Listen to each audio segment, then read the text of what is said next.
Well, I just hit the live button. So I'm ready whenever, and now as ever. So I am ready, and we are live. It's magical. I hope Well, I didn't check the audio numbers, so I hope that's fine. welcome back. To another great episode. If you guys can't hear me, then well, It sorry. it looks shockingly okay, so I No, think it we're looks pretty good. good. Awesome. Uh, we got Speaking of looking good, we got more than 6 topics. Go us. yes.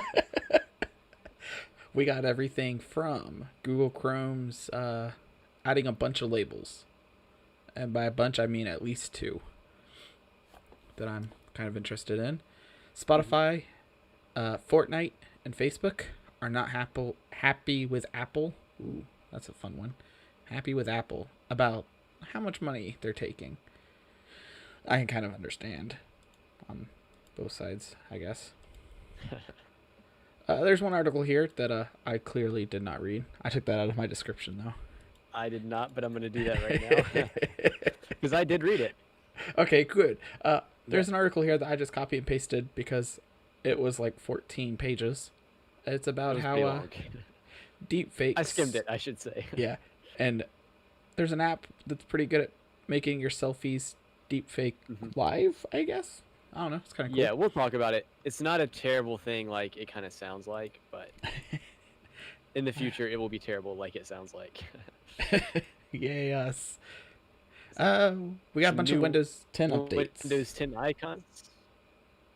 I'm kind of Yeah. excited for those. And then I'm hitting other buttons. Microsoft says bye-bye to Internet Explorer and their legacy version of Edge in 2021. Obviously to be replaced by the new fancy Edge, I'm gonna which have to actually have that Edge icon makes me think of the Firefox icon. looks like Water Fox kind of. It does, yeah. And Linux actually has a browser called Iceweasel, which is obviously based off of Firefox, or Okay. made to look Yeah. like Firefox. It may even Yeah. be made by Mozilla. I'm not sure. Probably not. But yeah, that icon definitely reminds me of that. Facebook is merging its Messenger app to overtake Instagram's direct messages.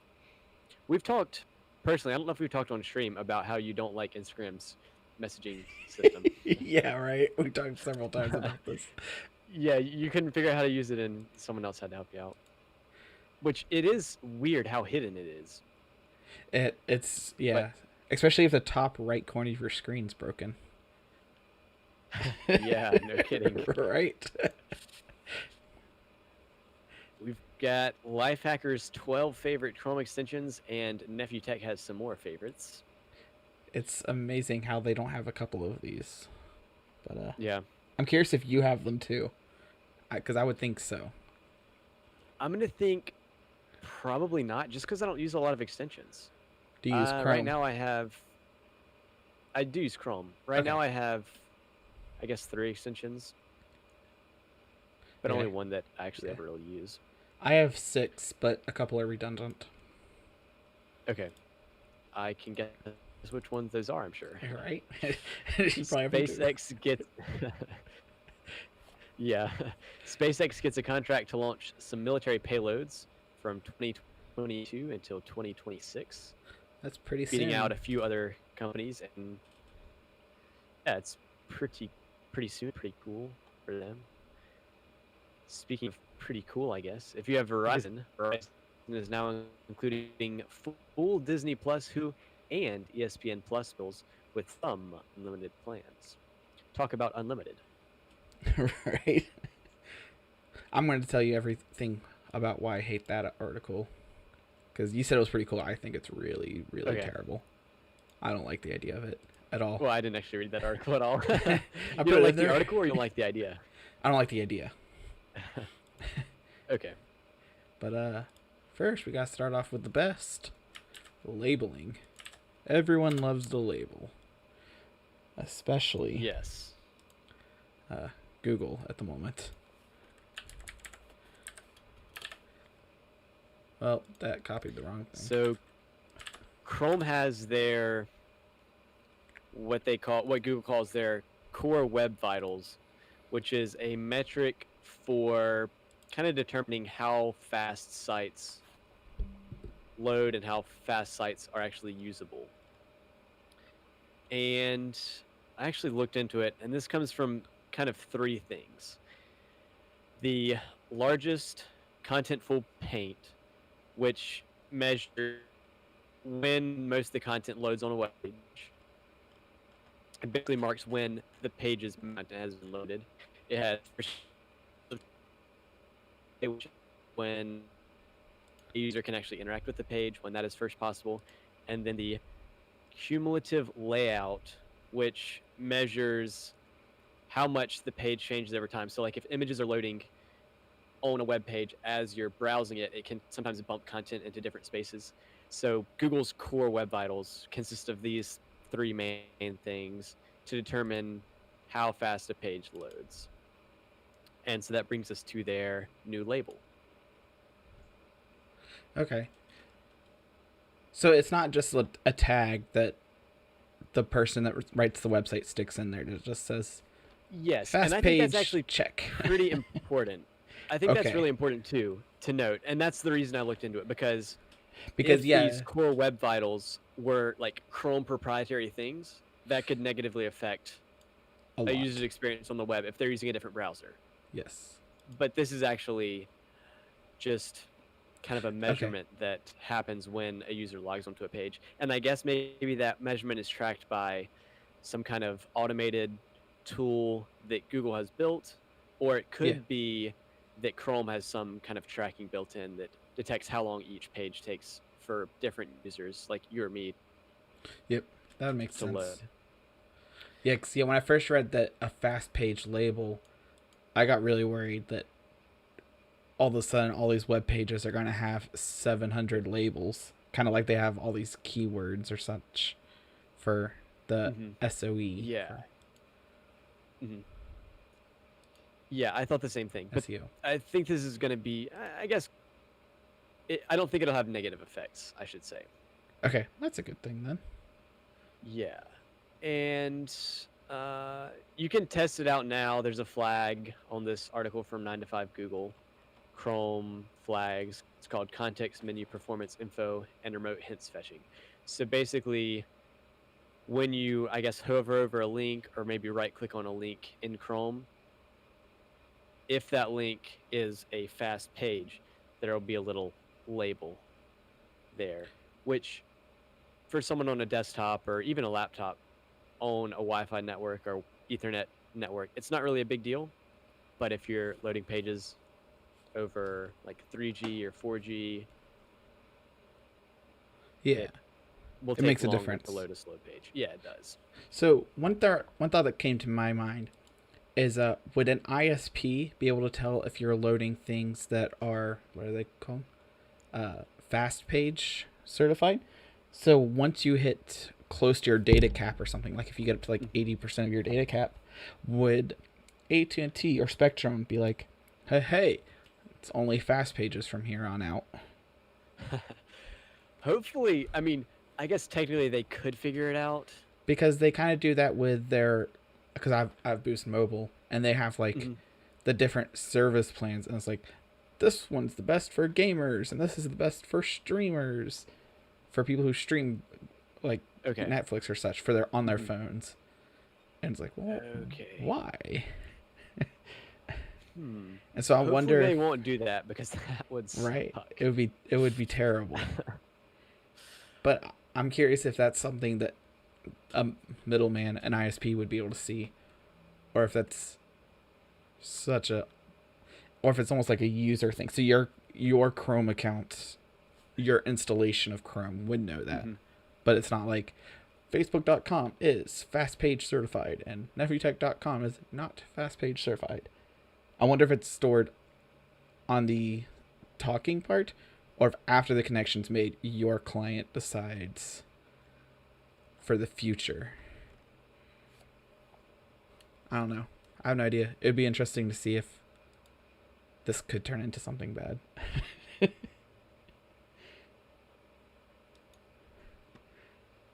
Oh, Andrew froze. I mean, otherwise, until you come back.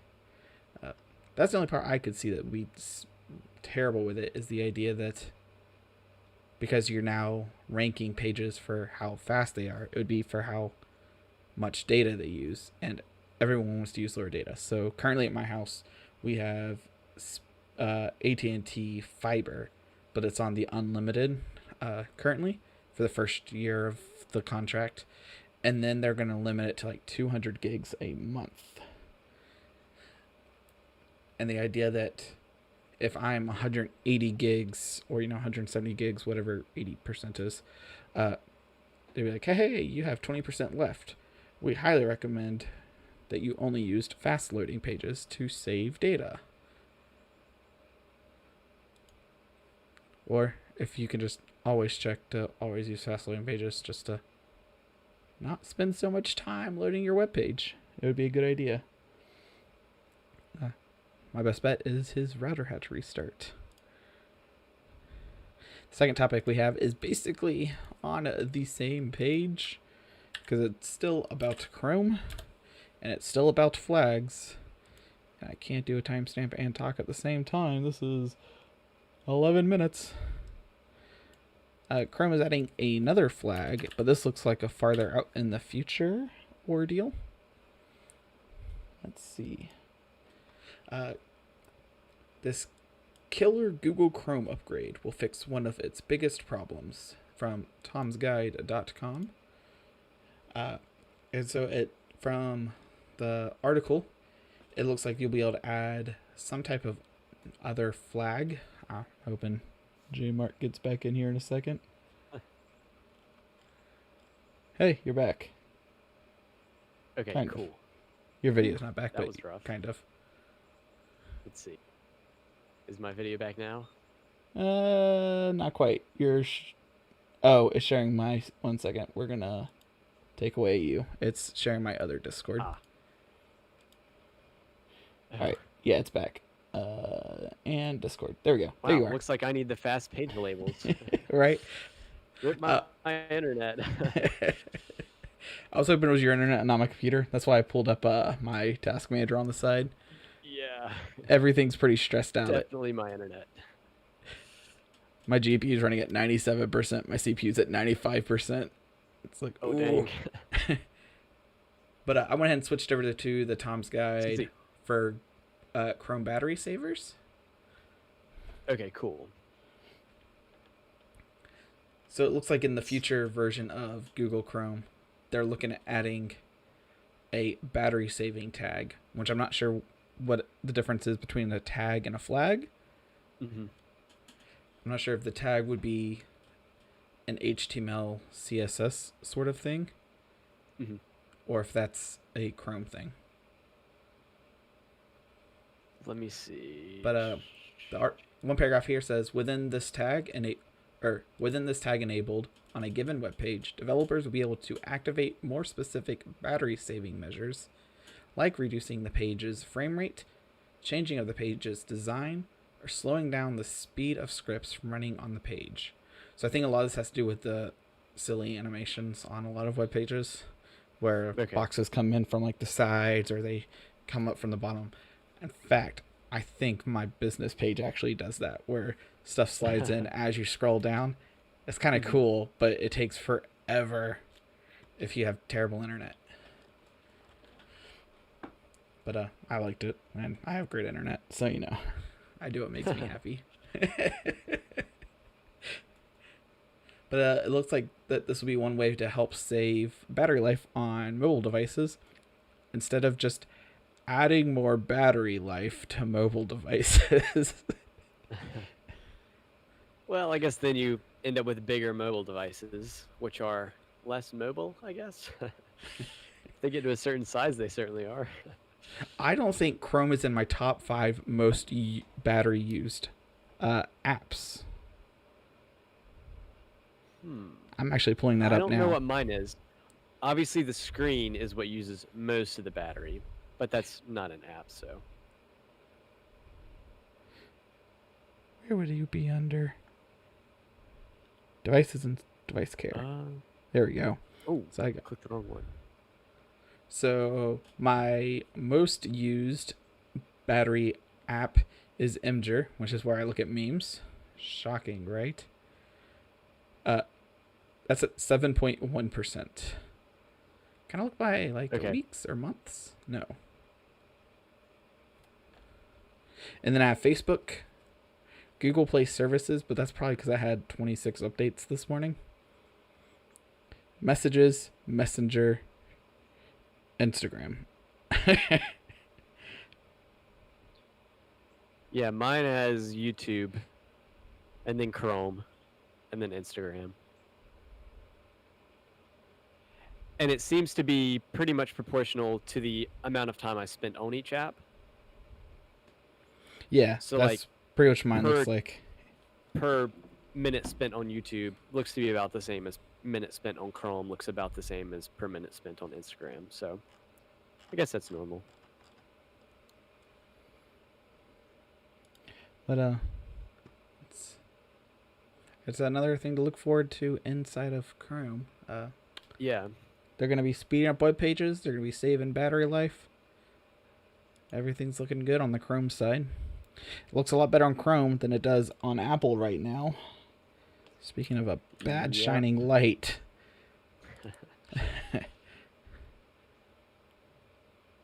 Wait. Did you add topics in the middle while we were... No, not while we were doing this. I added one. I added number 6 and number 9. Oh, the Apple article's gone off the doc. No, it's number Oh, there's 3. 3. Yeah. Okay, I'm blind. As your cursor was sitting on it. Yeah. Oh no. The name does throw you off a little bit. Right? The first word in it is Spotify. Spotify, Epic's Fortnite, and now Facebook are not happy with Apple's 30% policy. This is over on finance.yahoo.com. Mm-hmm. But this article is mostly focusing on the Facebook side because chances are you've probably already heard about Fortnite getting pulled off the Apple Store. Mm-hmm. And I haven't heard about Facebook until I started looking up articles 30 minutes ago. On Friday, Facebook on Friday denounced what is called Apple Store tax on its initiative to support small businesses through online events. So this looks just like pretty much the same thing Fortnite's fighting about, is that Apple's store is a monopoly on Apple devices. I'm using air quotes there because it's all like one ecosystem. But and they're fighting over the 30%. Luke Lafreniere over on The Wan Show does a pretty good argument on all of this over like 45 minutes. So if you really care, go watch that. Okay. But the idea And I is also that... saw that. Go ahead. good. Sorry. Oh, you're good. Good. I'm gonna check something while you talk. I also saw that Fortnite was possibly having issues with the Google Play Store for Android as well. Correct. And they're doing the exact price same that they're thing. taking. Yeah. Yeah. So the idea is that because the Apple Store is only on iPhones, and basically the only store on Android is whatever they're calling it now, the Google Play Store, whatever. Mm-hmm. Let's not mess this one up, right? I think it is still the Google Play Yep, Store. Play Store. Even though there are other stores on Android, nobody installs them, and the people that do install them aren't playing Fortnite. Like, Yeah. I don't know what to tell you there. I don't do either. I don't have any other stores, and I don't have Fortnite. But so the big part about the 30% Apple Store tax that they're fighting is that Apple doesn't allow other card vendors or other forms of payment, so they can't use whatever PayPal is. And I think Braintree or Raintree or something like that is another form of card processing, but they don't allow other forms of card processing, even if it's not on the platform. So one of the things with Floatplane, which is a video streaming app that Luke is boss owner thing of, is that they had to take off pretty much all of the features for the iOS app because they couldn't have people go on the website and sign up for the service. Even in-app purchases, like yes, actually in the app. Wow. And so they couldn't link outside of the app either for payment processing. Okay. And so Apple has such a stronghold that any type of money going through its app store is going through Apple, and it's taking 30% off. And everyone's complaining that 30% is too much. It is kind of a lot. It is a lot. But in one way, like this 30% is kind of like sales and use tax and for states. And so most places is around like the 7%, give or take a percent or so. And that's a lot more digestible. You can lose 7% of your earnings and get by in life because you just charge the customer 7% more. But one thing Luke was fighting was that he should be able to have like customers who can sign up can pay like $10, random number, $10 every month to access the service. And then if they want to pay through Apple, they just add 30% on top of the $10. And then that's fine because they're still, that app would still be bringing in the same amount of money. It's just that the extra the customer's paying is going to Apple instead. But that's also against terms of service. Hey, and you're gone again. The scene. Oh, you're roboting out. Can you not hear me? I can. Okay. You can. Yes, right now I can. Okay, cool. Yeah, I've seen a lot of small businesses do something similar to this, where there's an extra fee if you pay with a credit card, or you can't have a minimum payment, or like say less than $5 on a credit card, because the credit card company has their processing fees, which cut out some of the profits from the small business. So I guess that would be similar to the idea that you're talking about with the $10, or if you pay through Apple Pay, then it's $13. Yeah, that's pretty much exactly what it's like. Yeah, the difference is like credit card payment processing is usually like 30 cents plus 3% of the total. So if you're talking $100, you're talking 30 cents, and then 3% of $100 is $3. And so you're looking at $3.30 for payment processing. Mm-hmm. But then you're talking about $7 that's way lower. The sales and use than tax. $30. Yeah. Because with Apple Pay, that would be $30, 30%. Yeah, which is a lot. Pretty high. And so one of the arguments is that a lot of these platforms and such that aren't like Fortnite and Facebook don't operate on big margins like that. They don't have enough, the cost of running servers and continuous development is more than 70% of what's coming in. And to donate 30% of all your revenue to the store platform is too much. And that's my understanding of what this whole problem is about.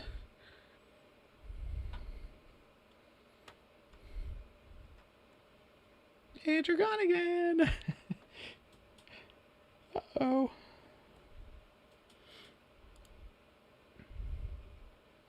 Let's see if you come back in just a hot second. There you are. Maybe. Nope, you're still gone. We can turn off your video so you just have audio. And then you might be able to see my video.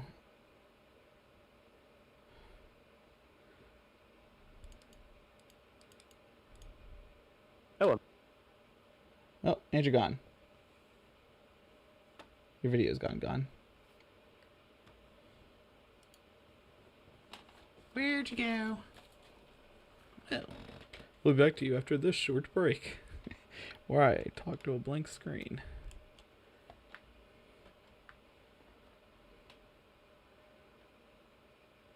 Oh, you're back.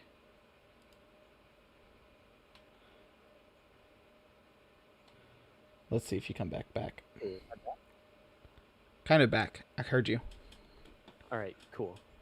I turned your video off for a second because it was sharing the wrong part. Do you want your video on, or do you... Probably not. Probably not. All right, cool. You just gotta... Man, I wish I had a picture of you. I just throw... black screen. Yep. It's not a protest. The next article... Unless you have more to say on that 30%. I don't know how much more we can rail on Apple on that. On to the deepfake video app. I sure hope you read this one and you don't cut out, because I did not read it at all. Yeah, I did read it. All right, that's great. So there's this deepfake video app called Reface, and I guess it's on the device stores now, like a Google Play Store and Apple Store. I'm not sure, but it was built by some guys, some developers in Ukraine. And this is not the terrible deepfake video stuff that we've discussed before, where it's not they're harmful. faking like a politician's face and making them say something that they didn't actually say. It's not like that.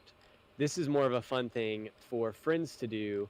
Kind of like, do you remember, I think it was called Face App or something, where you could take a picture of two people and you could swap the faces? Yeah, so it could face be swap. A picture of me and you. Yeah, and my face would be on your face and your face would be my face. Yep.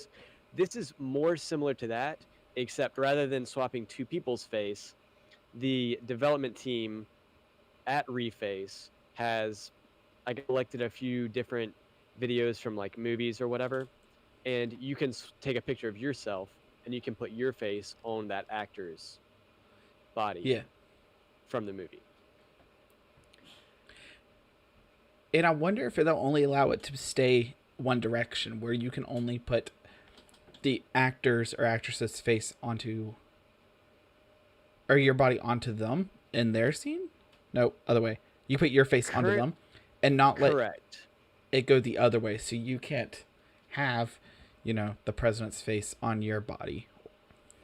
Currently, yes. I believe that's the way that this app is set up.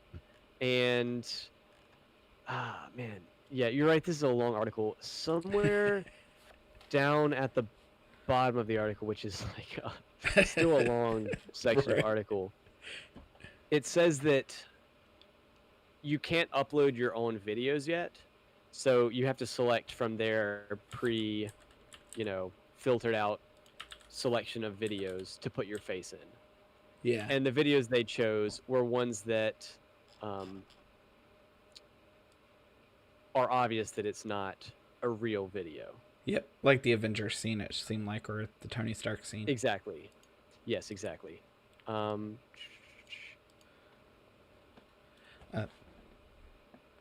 yeah, it's kind of cool. It's, in my opinion, super creepy, just because of what happens next. It's the next step. Yeah, for sure. Oh, one thing I'd be super curious. Go ahead. Sorry. Oh, you're good. Basically, another notable thing about this Reface app is that it makes it a lot simpler to make these deepfake videos. Instead of needing a super powerful computer, like basically server hardware to render out these videos, it looks like you upload the picture of yourself, and then the actual video gets made on their side, the Reface team's servers. Yeah. Okay. And then I guess it sends you back the video, and you can download the video with your face on it.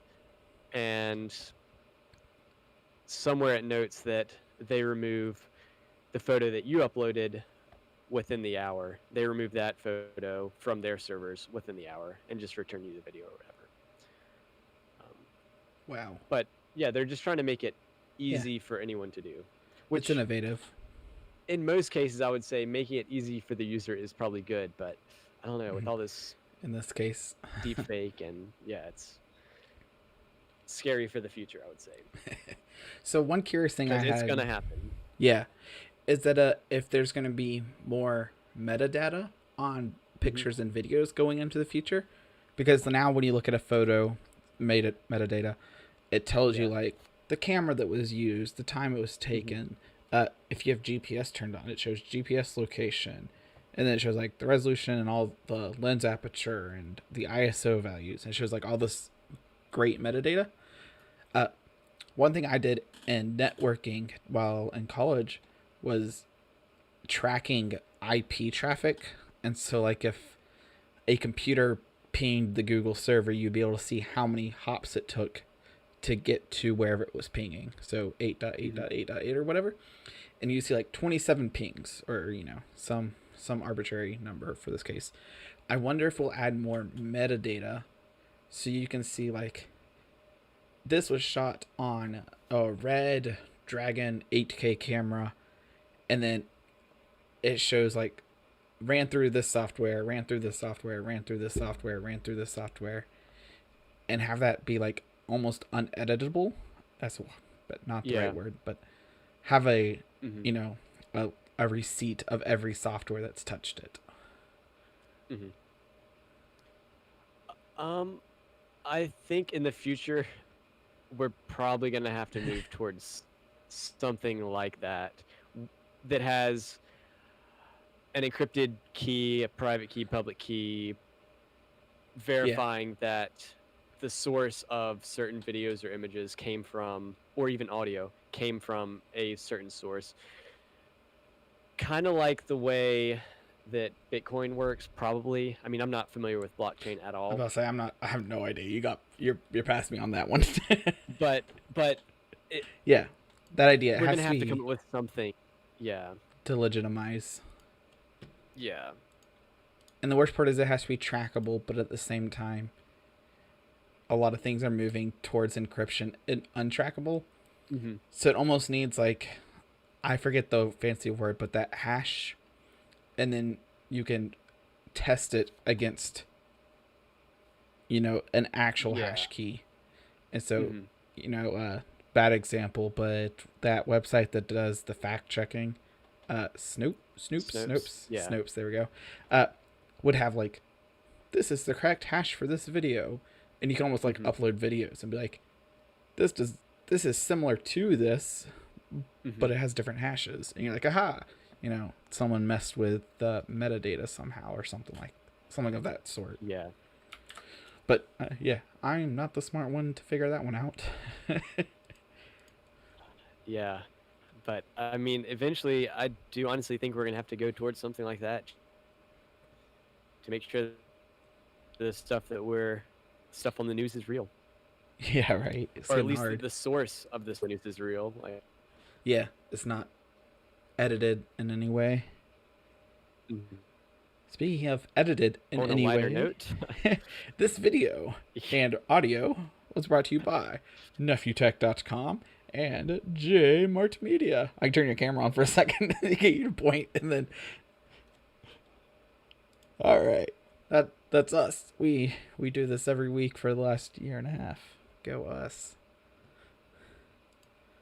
Seeing the things that are going on for a year and a half.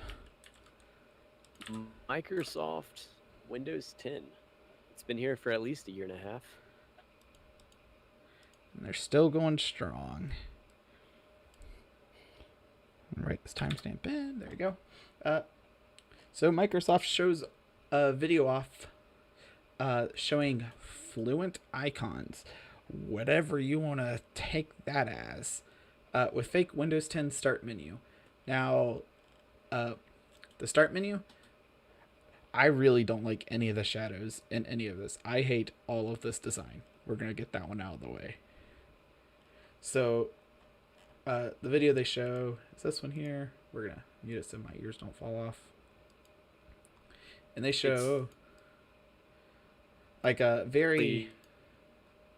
Oh, go ahead. See, and weird. But yeah, they show like a very physical design. It's very cartoony. It reminds me a lot of the Emoji Movie or like the Lego Movie. Like it feels very, very cartoony. But so that's like the layout. They have several pictures here showing it. So here's the fake start menu they're talking about. The shadows are so hard for me to understand. The buttons look like they're risen, so it looks like, this button is risen up, but then it curves back into itself because of this shadow here. So it looks like the whole thing's up, but then the whole thing's inlaid into itself. And that's, I don't know, I really don't like the shadowing. I think it's nauseating almost. Yeah. But and these, I don't know how well YouTube is showing it, so you might just have to like click the link in the description and see it. But in these you can't see the shadows. But in this photo here you can. And around the E for the edge, or whatever this office square shape is, there's shadows going all the way around the icon, the same distance, which is one of the biggest no-nos for the Google flat design, is that the shadows don't go like all the way around, I believe. But it does even for like the check mark too, if you go and click on it, because I think Facebook compression or YouTube compression will destroy it. I don't know. The shadows don't make sense to me. Yeah. I know what you're talking about. But I don't really like any of this design. I'm pretty okay with the flat design. Yeah. I don't mind, though, the way that a lot of this video looks. Let's see. It comes up in here a second. Like this very vibrant layout. I don't mind vibrance at all. I do like the vibrant. And like these logos, they almost feel like Windows Vista is coming out again. It's a very 3D, tangible design. I felt like that's what they tried to push with Vista, and it didn't work out very well. This looks like a Vista 2.0. I think this would work really well, though, now that I'm thinking about it, with VR. Because these have such a dimension of depth to them. Yes, I can see this would... Yeah, I can see how that would be nice with VR. And so then, when you're in your 3-dimensional desktop workspace, your icons are actually, like, tennis ball sized or something. And then you can actually just, like, reach out and grab the icon you want to grab. But yeah, like, I like this, like, the slider feel, almost. Because it does feel, like that very smooth, I don't know. I'm running out of words to describe it. As long as it's hard to click it, like, as they're moving around. Yeah. But then, like, I don't mind the Windows 10 design currently. Like, I'm pretty happy with most of it. There's a lot of, like, transparencies and fading, which I'm not, like, huge on. But, yeah, it was a cool little leak that I saw. That was just, like, new icons. And who can't be excited about new icons? It's one of the highlights in this world.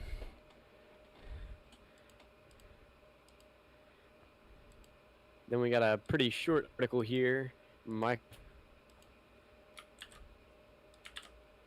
Uh-oh. You back? No. Uh-oh. The pretty short article is Microsoft will bid farewell to Internet Explorer. I think I'm back. Oh, there you go. Now you're back. Am I back? Yeah. To Internet Explorer and Legacy Edge in 2021. You said pretty short article and then you stopped. I was like, oh, okay. Pretty short sentence. Right? Legacy Edge already. It feels like Edge was just released.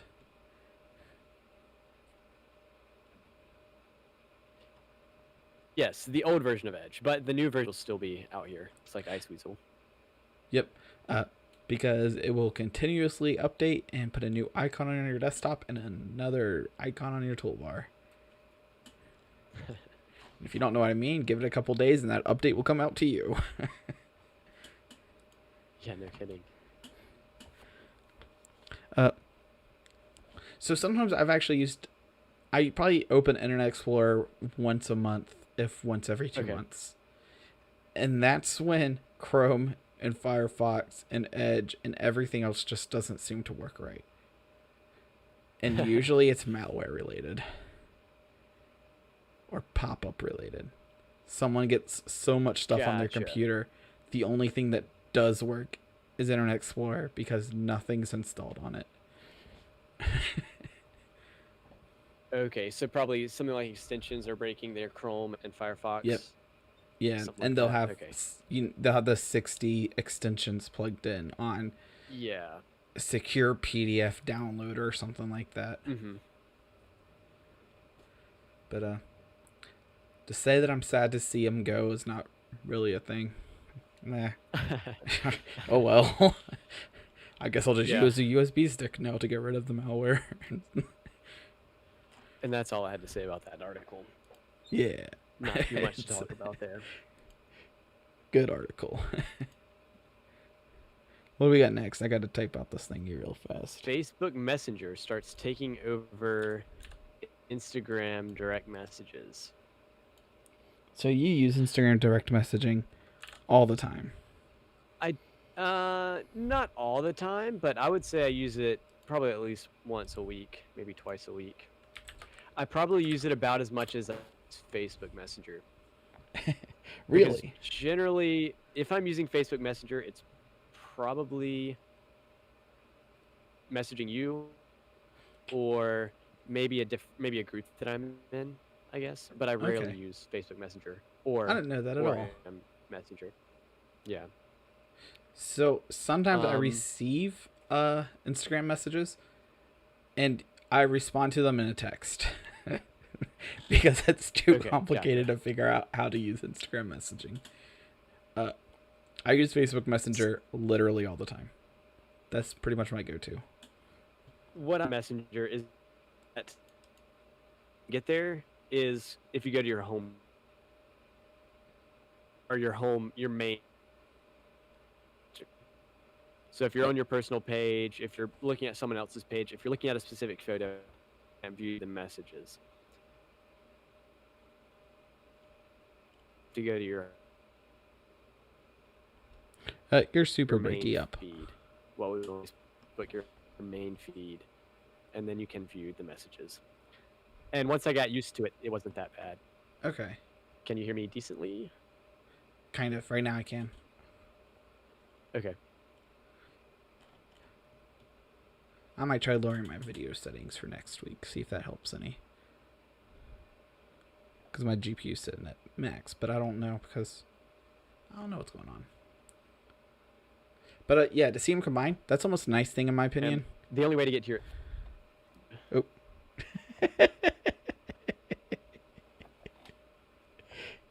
Uh-oh. Kind of back. I can see your screen, and I can hear you. I've been able to hear you the whole time, but... Oh, okay. You can hear me the whole time? Yeah. Okay, you cut it in and out, so all of a sudden it gets really quiet. Okay. So I'd stop talking. Gotcha.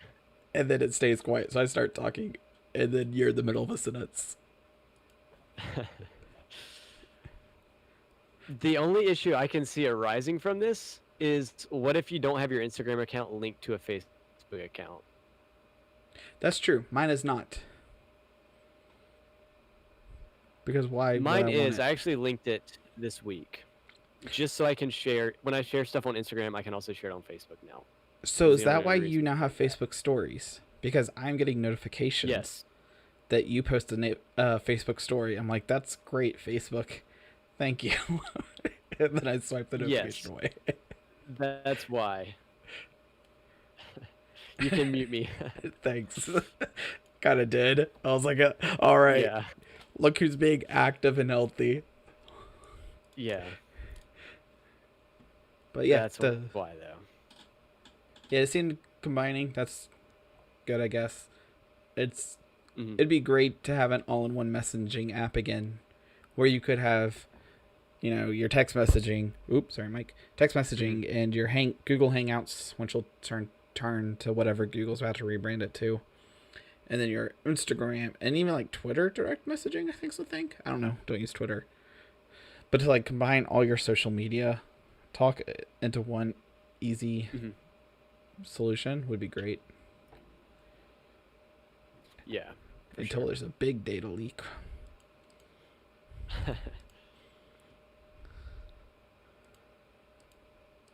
Speaking of big data Chrome leaks, extensions. Chrome extensions. So several of these, like, I don't know. It just seems it's a weird list in my opinion. So I skipped the main article part of it and just went straight to the actual extensions because that's the part we seem to care about. Is the list and not the Yeah, we for use sure. Chrome. Yeah. So the number one is Chrome Remote Desktop on their list. Thumbs up. I've never actually used it, I but that installed. you do have it? Yeah. And I think Okay. or was downloading a game remotely from my Oh, download a game remotely the from your. Apple. I think I got a new cell phone.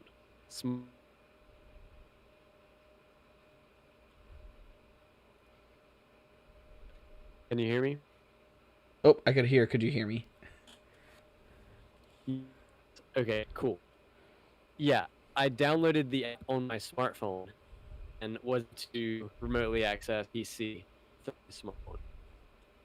And I think I used it to install a game or something.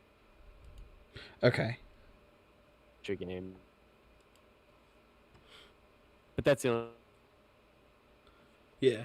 So I use the Team Viewer instead of Chrome Remote Desktop, but I know several people that use Chrome Remote Desktop, and the only reason I don't use it is because I already have Team Viewer set up on everything.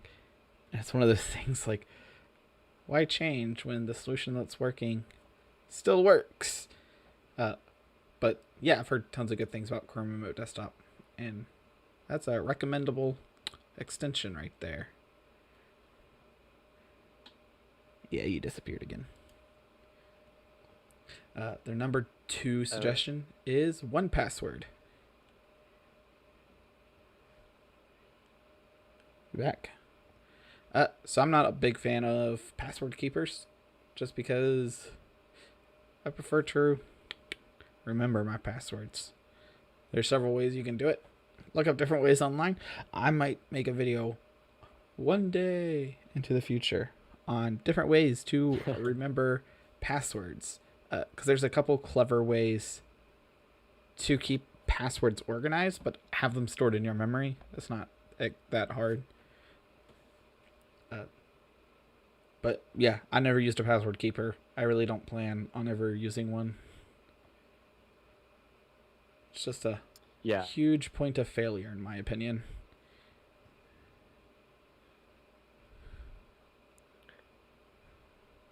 You're back. Next is the Google Mail Checker. Do you use the Google Mail Checker? I do not use the Google Mail Checker. I mean, I like the. Yeah, I did a big thumbs down in case you couldn't see. Kind of cool. I don't know. I don't know, man. I just have a tab that stays open that just shows my mail. Yeah. Mail. Yeah, because I have 3 Gmails that I use pretty much all the time. Mm-hmm. So I just have 3 tabs. You know, just stick an extra stick of RAM in there for them. Next up, we have Enhancer for YouTube. So I've never once watched a YouTube video and go, man, I wish my screen was darker.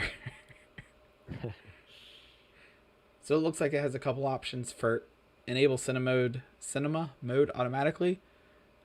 I'm pretty sure mine's automatically goes to cinema mode. I'm pretty sure I just full screen the video.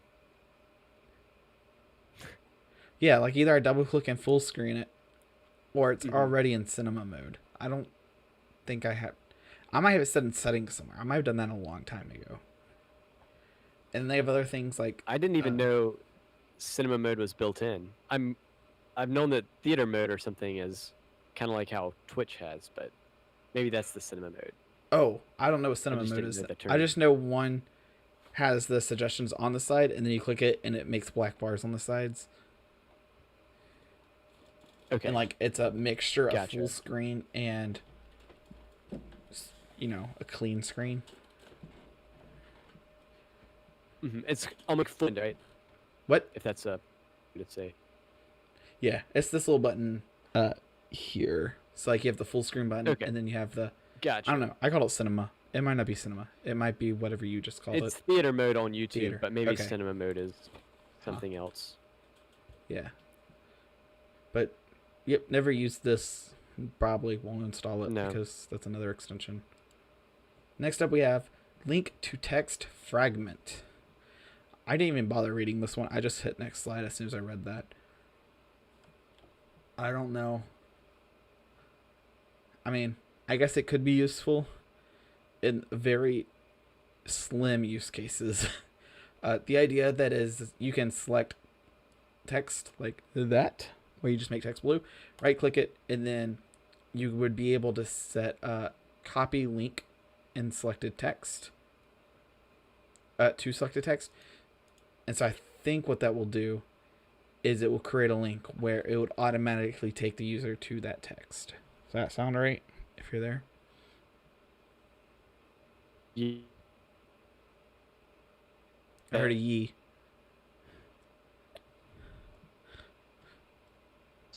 Yes, that sounds right. Yeah. I'm gonna try turning off my video to you. Are you?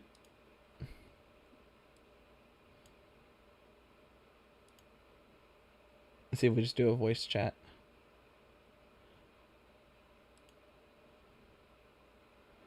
Let's see if that helps any. Because that drops my GPU usage down into the 60s from the 90s. But yeah, I wouldn't see a point in using. Yes, I can. Did you hear what I just said? Okay, cool. Yes. Cool. Yes, like yeah. Now my numbers look much better on this side. But yeah, I don't see a point of using the link to text fragment, just because it's such a niche use case. But it might be useful for you, and that's what matters. Yeah. One tab. I almost used something exactly kind of like this, I think. So I use let me go. That's Brave. Let me go over to Chrome. I use one that's called Tab Packager by tab.bz. And I use that literally a lot. That's a weird way to word it. But what it does is you open up that extension and you just hit grab all tabs and it creates a tiny link and it just lists all the tabs. And so then you can message it to somebody else or message it to yourself or save it somewhere. And it's super useful if you're doing research on something and you have like 60 tabs open about the nutrition facts thingy on the back of foods and how to understand what all that fun jargon means. And then you're like, oh no, I need to do a live stream. And so you can do grab all tabs, get a link, Facebook message it to yourself. And then you can close down all those tabs, free up your RAM space. And then when your live stream ends in 20 minutes, you can open them all back up. Sounds very specific. Right? I use it a lot. I don't know if this is exactly the same thing, but it looks pretty much like it. It looks like it keeps tabs for safekeeping. So like it shows a restore all, delete all, share as web page. And that's the nice thing is that if I do a little bit of research for a customer or something, and I find like, oh, you might like one of these 4 cases for a custom built computer, I can just grab all 4 tabs, stick that link in an email, and then it will open up all 4 cases for them. And then that's super useful. And it's way easier to do than going through and copy and pasting each URL. Yep. Because that would be, especially once you get up to more than like 10. Yeah, that would be right. insane. Yeah, and the links are always tiny. Like it's less than 30 characters, so it's never ugly looking in an email or even text because it's like one line. Yeah. So it's pretty great. The next one, Session Buddy, which I think is pretty much just like the other one.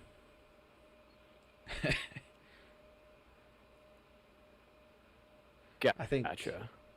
I think it's pretty much a tab saver, except instead of just tabs, it's entire sessions, which is, you know, different tools, same result. Mm-hmm. Especially helpful if your browser crashes a lot or something. Yeah, makes sense, I guess. Yeah. The Great Suspender is next. I don't exactly know what this one was, so I'll read it real fast. I haven't ever run the numbers to see how much the Great Suspender makes your browser less of a CPU and memory hog. On paper, the extension sounds solid. It basically stops any activity on tabs you aren't actively using, restoring them with a click when you're ready to revisit them. Okay, so it almost sounds like that thing that Chrome was working on anyways, except less, or this is more severe. Yes, I agree. Kind of like the pause tab or whatever. Yeah. Chrome is doing. Yeah. So, I mean, I guess it's good if... I think this would be better on mobile for the types of people that have 170 tabs open. I personally close all my tabs when I'm done. I do not. And we got the next one, Smile Always. So this is a cool idea. Amazon Smile, it donates a little portion of your purchases to a charity of your choosing. I have one set up, and I've never had a problem with it not auto-smiling. Mm-hmm. But apparently some people do. So this is a extension that makes sure that you go to smile.amazon.com all the time, and not just amazon.com. I never had that problem, but if it's a problem for some, it might be a problem for you. In which case, I wonder if you're clicking on a link that someone sent you, and it's not a smile.amazon.com link, would that cause issues? Or I guess it hasn't for you. I don't think so, but okay. I very rarely click on Amazon link, add to cart, and then go through the purchase. So that might be part of it, is that most of the time when I do purchases, it isn't. Okay, that makes sense. Instant. Yeah. Mm-hmm. And number 11, Privacy Badger. It shows you the trackers on a page, which is kind of cool and all, I guess. Mm-hmm. I've never used anything of the sort. I use different privacy type extensions, which is probably on the next slide, to be honest with you. Yep, it is. uBlock Origin, it is. There it is. So I use uBlock Origin, of course. Every Chrome user should be using uBlock Origin. Along with uBlock Origin, I also use AdBlock Plus. I just have them both teamed up. Honestly, you probably don't need both of them. Most people, I think, can get away with uBlock Origin. Do you use multiple? I don't use multiple, and I don't even use uBlock Origin, actually. Oh. I only use something called AdBlock for YouTube. And it just literally just blocks ads, pre-roll ads on YouTube. Yeah. Can't blame you. But everything else has ads. Like this article on LifeHacker. Actually, I don't see any ads now that I'm looking. I was about to say, because my Brave doesn't have any type of ad block. Oh, Brave is an ad blocker. Duh. Huh. Yeah, so I don't see any ads on this page either, but... Okay. Yep, but... Maybe they don't have ads, I don't know. I've always loved ad blockers. Yeah. Coming from a guy that does not make money off ads. Redirector. So I've never even heard of Redirector. But apparently... Me neither. From its description here, Redirector. I've saved this one for last so you have an easy way to jump to the comments on the next page and tell me how much you hate Facebook and hate me for suggesting anything to do with Facebook. Redirector isn't an extension for Facebook per se. It simply allows your browser to launch a specific URL when you type anything you want into your address bar. For example, you could set it up so that entering LH in your address bar always jumps you to good old LifeHacker, sparing you lots of keystrokes if you don't want to use the address bar's autocomplete feature. So it looks like it's just a hotkey bar. Yeah, more or less. Which is crazy because like if I type th, I go to theverge.com in Google or my Google Chrome because I go to theverge.com so often. If I type fa, I go to facebook.com. I type yo, I go to youtube.com. Yes, but that's not doing the same thing that redirector would do, because when you type FA, then the most recent sites that you've gone to with FA in there populates a list, right? And then you can probably use your arrow keys to select up and down that list. Or you can backspace to just literally just Google search for FA, right? So no, like so it's slightly different than the redirector. Yeah, so I can't do FA for Brave because I don't go to Facebook on Brave. Gotcha. But for like I can do NE and it autofills NephewTech.com because I go to NephewTech every time I open up Brave. And so if I type in LI, I should take. Oh, well, I didn't quite pull up LifeHacker. I don't type LifeHacker in. Does it pull up The Verge? No. But yeah, the NephewTech's the only one I think I've ever typed in. Everything else has been copy pasted. Gotcha. But that's really autofill based on what you've visited before, not necessarily like the shortcut. Yeah. That redirector is. So it's slightly different, but okay. I'll accept defeat. It's slightly different. Is it better? I mean, you could argue that, I guess, but right. I'm not gonna use it. Yeah, right. And that's all on their list. The other two that I use, one is called TubeBuddy, TubeBuddy. It's for YouTube analytics. And so for the people who make videos, you can see some interesting analytics about your videos that does not cost money like that Social Blade extension does. So TubeBuddy is a good one if you just want to see like, oh, this person didn't put in the description or they didn't use 20 keywords or something like that. And so I use that one. It's pretty helpful on just, reminding me of the obvious things that should have been done.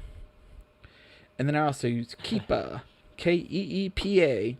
It's an Amazon price tracker. It's pretty great. Just get Keepa if you buy stuff off Amazon. Or don't and pay for overpriced stuff. Makes sense. Either way, I'm sorry.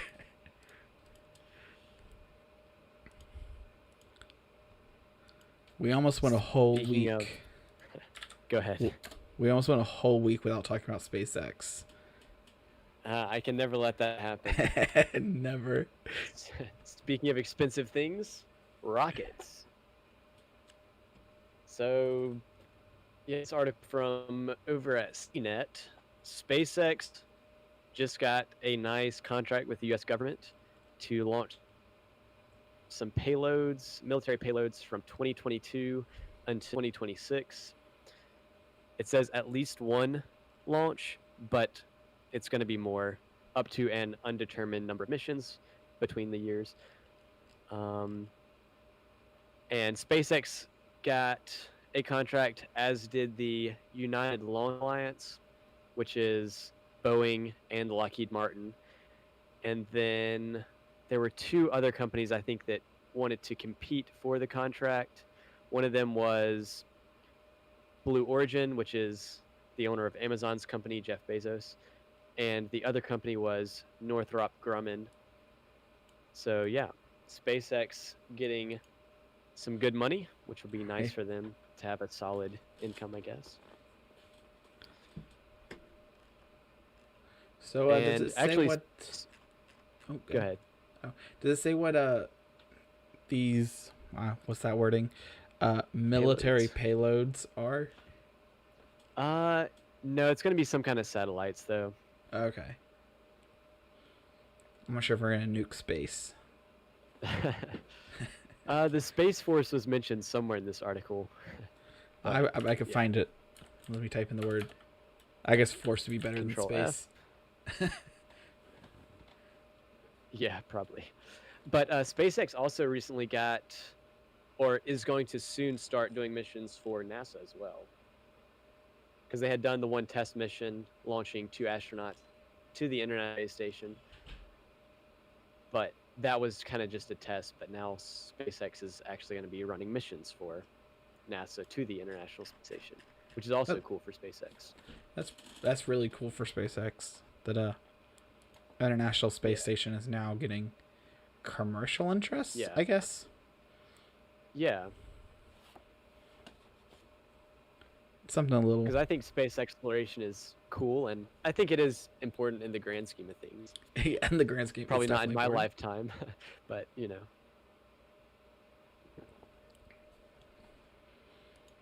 Speaking of things that are important, Oh, there's some things that are not important. come And on, Disney Plus is really important. bundling all your plans together is not an important thing, and you should not do it. Fight me on Tell it. us why.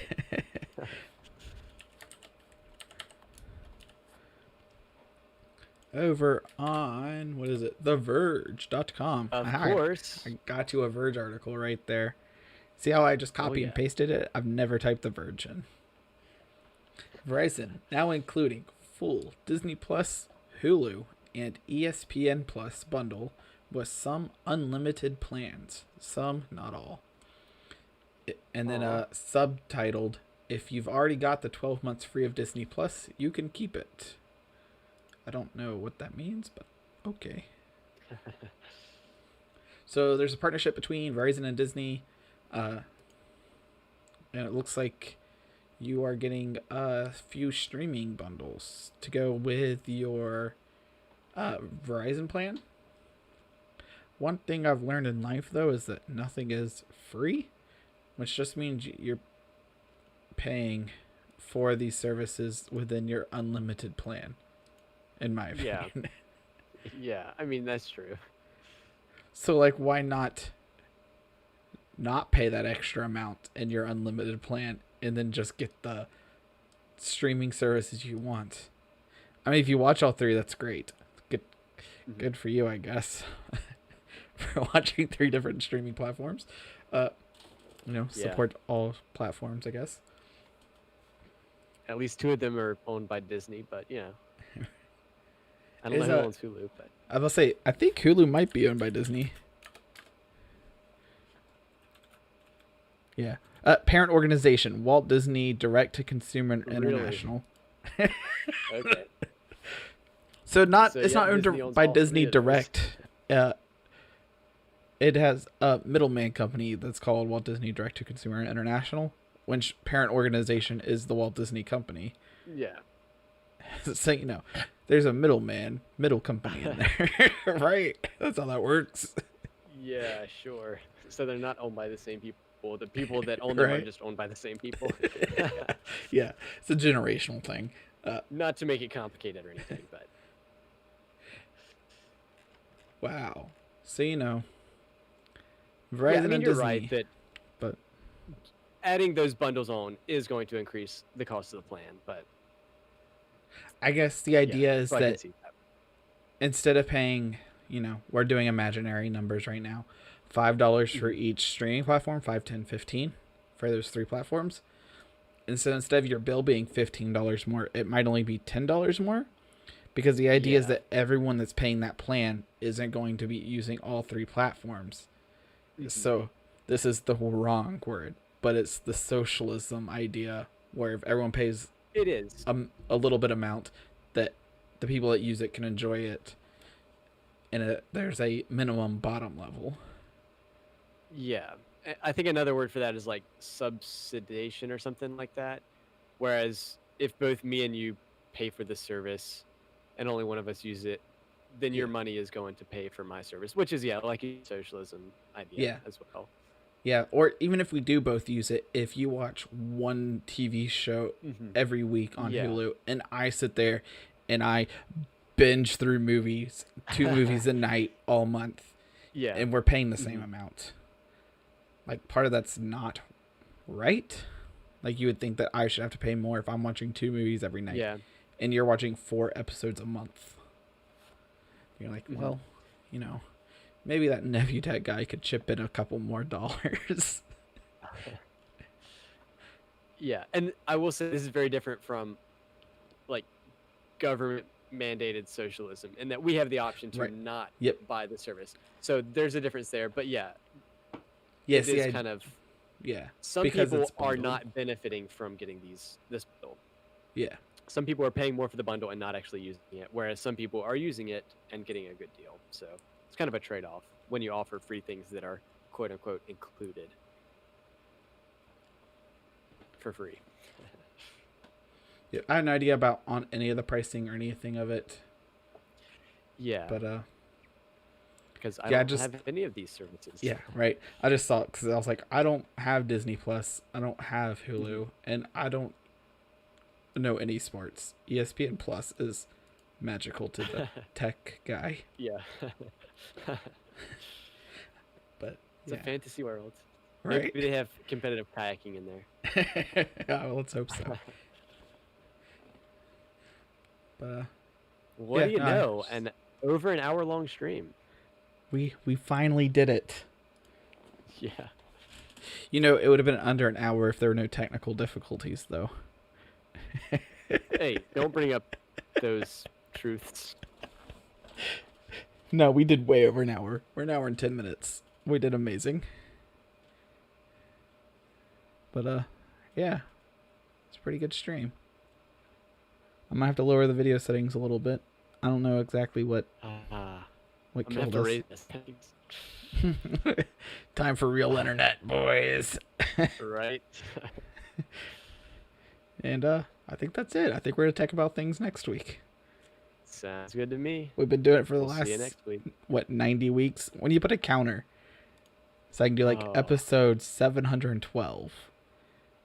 You can still put episode 712. It just start from there. Yeah. All right, guys. Next week's gonna be 714. Awesome.